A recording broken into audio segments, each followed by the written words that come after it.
सीधे आपको लिए चलते हैं। प्रधानमंत्री इस वक्त वहां मौजूद है, रोजगार मेला लगा हुआ है, प्रधानमंत्री वहां पर काम ठप पड़ जाते हैं।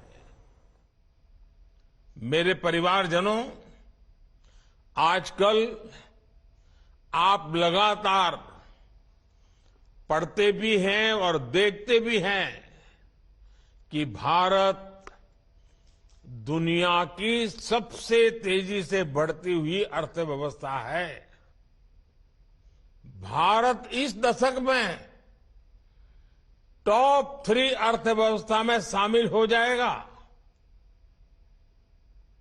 और ये गारंटी जब मैं आपको देता हूं ना, बड़ी जिम्मेवारी के साथ मेरे देशवासी, मेरे परिवारजनों को ये मोदी गारंटी देता है। लेकिन जब आप ये पढ़ते हैं तो एक सवाल आपके मन में जरूर आता होगा कि इसका देश के सामान्य नागरिक पर क्या असर होगा। और ये सवाल बहुत स्वाभाविक भी है। साथियों, किसी भी अर्थव्यवस्था को आगे बढ़ने के लिए ये जरूरी है कि देश के हर सेक्टर का विकास हो। फूड सेक्टर से लेकर के फार्मा तक, स्पेस से लेकर के स्टार्टअप तक, जब हर सेक्टर आगे बढ़ेगा तो अर्थव्यवस्था भी आगे बढ़ेगी। आप फार्मा इंडस्ट्री का उदाहरण ले लीजिए।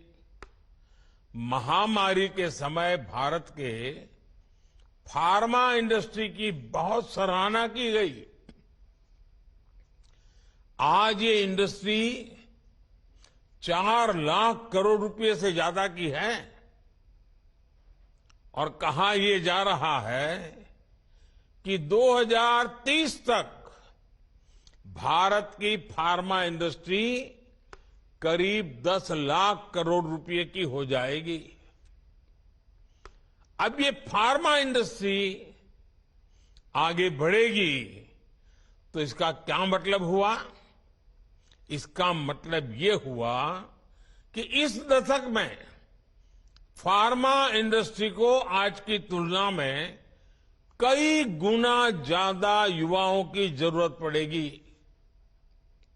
रोजगार के अनेक नए अवसर आएंगे। साथियों, आज देश में ऑटोमोबाइल और ऑटो कंपोनेंट्स, इस इंडस्ट्री में भी बहुत तेजी से बढ़त देखने को मिल रही है। फिलहाल ये दोनों इंडस्ट्री 12 लाख करोड़ रुपए से ज्यादा की है। आने वाले वर्षों में इसके और बढ़ने की उम्मीद है। इस ग्रोथ को संभालने के लिए ऑटोमोबाइल इंडस्ट्री को भी बहुत सारे संख्या में नए युवकों की जरूरत होगी, नए लोगों की जरूरत पड़ेगी। रोजगार के अनगिनत अवसर बनेंगे। आपने देखा होगा कि इन दिनों फूड प्रोसेसिंग इंडस्ट्री के महत्व की भी काफी चर्चा होती है। भारत का फूड प्रोसेसिंग मार्केट पिछले साल करीब 26 लाख करोड़ रुपए का था। अब अगले 3-3.5 साल में ये सेक्टर करीब 35 लाख करोड़ रुपए का हो जाएगा। यानी जितना विस्तार होगा उतने अधिक युवकों की जरूरत पड़ेगी, उतने नए रोजगार के मौके खुल जाएंगे। साथियों, भारत में आज इंफ्रास्ट्रक्चर का तेजी से विकास हो रहा है। पिछले 9 साल में केंद्र सरकार ने 30 लाख करोड़ रुपए से ज्यादा इंफ्रास्ट्रक्चर पर खर्च किए हैं। इससे देश भर में कनेक्टिविटी का विस्तार तो हो ही रहा है। इसने पर्यटन, और हॉस्पिटैलिटी सेक्टर में नई संभावनाओं को जन्म दिया है। और नई संभावनाओं का सीधा मतलब है कि ज्यादा से ज्यादा रोजगार के मौके बनते जा रहे हैं। साथियों, 2030 तक हमारी अर्थव्यवस्था में टूरिज्म सेक्टर का योगदान 20 लाख करोड़ रुपए से भी ज्यादा होने का अनुमान है। माना जा रहा है कि अकेले इस इंडस्ट्री से 13 से 14 करोड़ लोगों को नए रोजगार की संभावना बढ़ने वाली है। इन सारे उदाहरणों से आप समझ कर सकते हैं कि भारत का विकास सिर्फ नंबर की रेस नहीं है। इस विकास का भारत के हर नागरिक के जीवन पर प्रभाव पड़ेगा। इसका मतलब है कि बड़ी संख्या में रोजगार के अवसर तैयार हो रहे हैं और इससे आय में बढ़ोतरी और क्वालिटी ऑफ लाइफ सुनिश्चित हो रही है। हम परिवार में भी देखते हैं ना, अगर हम किसान हैं, अच्छी फसल हुई, ज्यादा फसल हुई, अच्छे दाम मिले तो घर के अंदर कैसे रौनक आ जाती है। कपड़े नए आते हैं, बाहर जाने का मन करता है, नई चीजें खरीदने का मन करता है। घर की अगर आय बढ़ी तो घर के लोगों के जीवन में भी बदलाव आता है। जैसे परिवार में है ना, देश में भी वैसा ही है। जैसे देश की आय बढ़ती है, देश की ताकत बढ़ती है, देश में संपत्ति बढ़ती है, तो देश के नागरिकों का जीवन संपन्न बनना शुरू हो जाता है। साथियों, पिछले 9 वर्षों के हमारे प्रयासों से परिवर्तन का एक और नया दौर दिखने लगा है। पिछले साल भारत ने रिकॉर्ड एक्सपोर्ट किया। ये संकेत है कि दुनिया भर के बाजारों में भारतीय सामानों की डिमांड लगातार बढ़ रही है। इसका मतलब है कि हमारा प्रोडक्शन भी बढ़ा है और प्रोडक्शन के लिए जो नए नौजवान लगे उसके कारण रोजगार भी बढ़ा है और स्वाभाविक है इसके कारण परिवार की आय भी बढ़ रही है। आज भारत दुनिया का दूसरा सबसे बड़ा मोबाइल फोन निर्माता देश है। देश में मोबाइल फोन की डिमांड भी लगातार बढ़ रही है। सरकार के प्रयासों ने मोबाइल मैन्युफैक्चरिंग को भी कई गुना बढ़ा दिया है। अब देश मोबाइल से आगे बढ़कर दूसरे इलेक्ट्रॉनिक गैजेट्स पर भी फोकस कर रहा है। आईटी हार्डवेयर प्रोडक्शन के लिए क्षेत्र में हम वैसी ही सफलता दोहराने वाले हैं जैसी मोबाइल के क्षेत्र में हासिल की है। वो दिन दूर नहीं होगा जब मोबाइल की तरह ही भारत में बने एक से बढ़कर एक लैपटॉप, टैबलेट और पर्सनल कंप्यूटर दुनिया में हमारी शान बढ़ाएंगे। वोकल फॉर लोकल के मंत्र पर चलते हुए भारत सरकार भी made in India laptop, computer जैसे अनेक प्रोडक्ट्स खरीदने पर जोर दे रही है। इससे मैन्युफैक्चरिंग भी बढ़ी है और युवाओं के लिए रोजगार के नए मौके भी बन रहे हैं। इसलिए मैं फिर कहूंगा, अर्थव्यवस्था के इस पूरे चक्र को संभालने की, इसे सुरक्षा देने की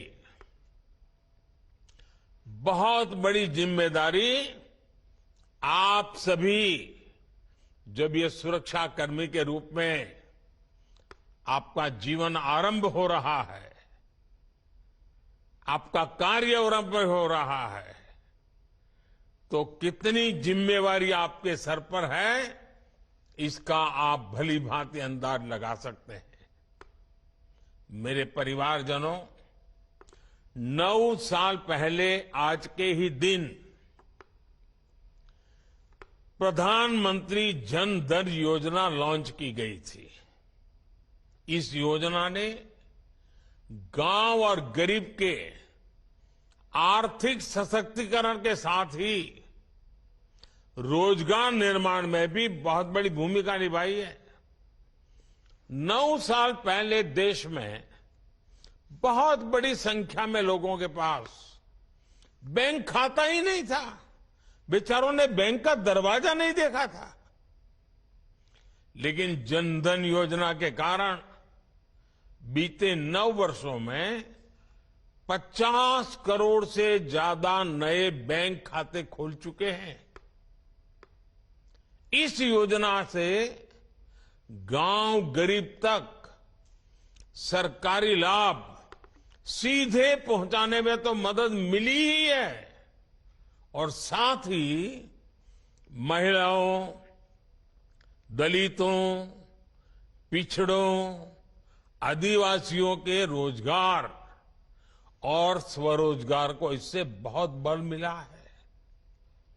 जब गांव गांव में बैंक खाते खुले तो इसके लिए बैंकिंग कॉरेस्पोंडेंट्स के रूप में, बैंक मित्र के रूप में लाखों युवाओं को अवसर मिले।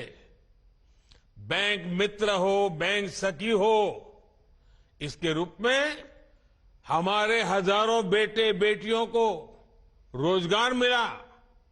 आज 21 लाख से अधिक युवा साथी बैंकिंग कॉरेस्पोंडेंट, या तो कहें बैंक मित्र या बैंक सखी के रूप में गांव गांव में सेवाएं दे रहे हैं। बड़ी संख्या में डिजिटल सखियां महिलाओं और बुजुर्गों को बैंकिंग सेवा से जोड़ रही है। इसी प्रकार जनधन योजना ने रोजगार और स्वरोजगार के एक बड़े अभियान मुद्रा योजना को बल दिया। इससे महिलाओं सहित उन वर्गों को छोटे छोटे बिजनेस के लिए लोन लेना आसान हुआ जो कभी इसके बारे में सोच भी नहीं सकते थे। इन लोगों के पास बैंकों को देने के लिए कोई गारंटी नहीं होती। ऐसे में सरकार ने खुद उनकी गारंटी ली। मुद्रा योजना से अभी तक 24 लाख करोड़ रुपए से अधिक के लोन दिए जा चुके हैं। इसमें करीब 8 करोड़ साथी ऐसे हैं जिन्होंने पहली बार कोई बिजनेस शुरू किया है, अपना काम शुरू किया है। पीएम स्वनिधि योजना के तहत करीब करीब 43 लाख स्ट्रीट वेंडर्स को, रेहड़ी पटरी वाले जो लोग होते हैं ना हमारे, पहली बार बैंकों से बिना गारंटी का ऋण स्वीकृत हुआ है। मुद्रा और स्वनिधि के लाभार्थियों में बड़ी संख्या में महिलाएं, दलित, पिछड़े और मेरे आदिवासी युवा हैं। जनधन खातों ने गांवों में महिला सेल्फ हेल्प ग्रुप्स को मजबूत बनाने में भी बहुत मदद की है। आजकल तो मैं गांव में जाता हूं, जब महिला सेल्फ हेल्प ग्रुप की बहनों को मिलता हूं तो कई तो उसमें से आके गए मैं तो लखपति दीदी हूं। ये सब इसी से संभव हुआ है। सरकार जो आर्थिक मदद करती है वो महिला सेल्फ हेल्प ग्रुप से जुड़ी महिलाओं के बैंक खातों में अब सीधे जमा होता है। जनधन योजना ने देश में सामाजिक और आर्थिक परिवर्तन को गति देने में जो भूमिका निभाई है वो वाकई हमारी बड़ी बड़ी यूनिवर्सिटीज के लिए अध्ययन का विषय है। साथियों, अब तक रोजगार मेले के अनेक आयोजनों में लाखों युवाओं को मैं संबोधित कर चुका हूं। उन युवाओं को पब्लिक सर्विस या अन्य क्षेत्रों में रोजगार मिला है। गवर्नमेंट और गवर्नेंस में बदलाव लाने के मिशन में आप सभी युवा मेरी सबसे बड़ी ताकत है। आप सभी उस पीढ़ी से आते हैं जहां सब कुछ बस एक क्लिक पर मिल जाता है। इसलिए आप समझ सकते हैं कि लोग हर सर्विस की तेज डिलीवरी चाहते हैं। आप अच्छी तरह जानते हैं कि आज की पीढ़ी समस्याओं का टुकड़ों में समाधान नहीं चाहती, उन्हें स्थायी समाधान चाहिए। इसलिए पब्लिक सर्वेंट्स होने के नाते आपको ऐसे फैसले लेने होंगे, ऐसी जिम्मेवारियां निभानी होगी, हर पल ऐसे तैयार रहना होगा जो लंबे समय तक लोगों के लिए फायदेमंद हो। आप जिस पीढ़ी से संबंध रखते हैं वो कुछ हासिल करने का इरादा रखती है। ये पीढ़ी किसी का फेवर नहीं चाहती, वो बस ये चाहती है कि कोई उनके रास्ते का रोड़ा ना बने। इसलिए पब्लिक सर्वेंट्स के तौर पर आपके लिए ये समझना बहुत आवश्यक है कि सरकार जनता की आकांक्षाओं को पूरा करने के लिए हमेशा जनता की सेवा के लिए है। आप ये समझते हुए काम करेंगे तो कानून व्यवस्था को बनाए रखने में भी आपको बहुत मदद मिलेगी। साथियों, अर्धसैनिक बलों में अपनी महत्वपूर्ण जिम्मेदारी को पूरा करने के साथ साथ आप सीखते रहने की प्रवृत्ति को भी बनाए रखें।